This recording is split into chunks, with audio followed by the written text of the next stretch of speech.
আমাদের গ্রামেই থাকতে হয়। তো গ্রামের বাড়িতে থাকতে গেলে গ্রামের কাজকর্ম, গ্রামের সমস্ত কিছু আমাদেরকে মেইনটেইন করে চলতে হয়। তো যাই হোক গ্রামের বাড়িতে থাকা মানে হলো কৃষিকাজের সঙ্গে প্রায়জন মানুষই আরকি জড়িত থাকে।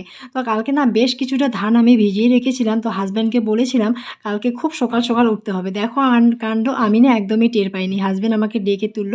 তারপরে উঠে তাড়াহুড়ো করে ১ ডেচকি ধান বসিয়ে দিলাম সিদ্ধ করতে।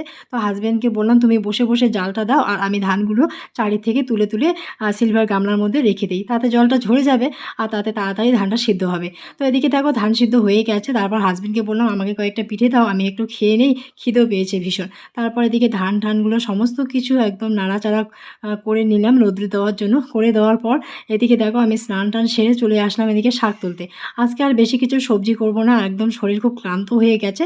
আর বুঝতেই পারো গ্রামের পরিবেশে থাকতে গেলে তো অনেক কিছুর সাথে আরকি মানিয়ে গুছিয়ে নিতে হয়। তো এই কাজগুলো কোনোদিনও করিনি, এগুলো কিন্তু করতেই হচ্ছে। তাই আরকি ঝটপট করে একটু শাক করলাম আর বেগুন ভাজি করলাম।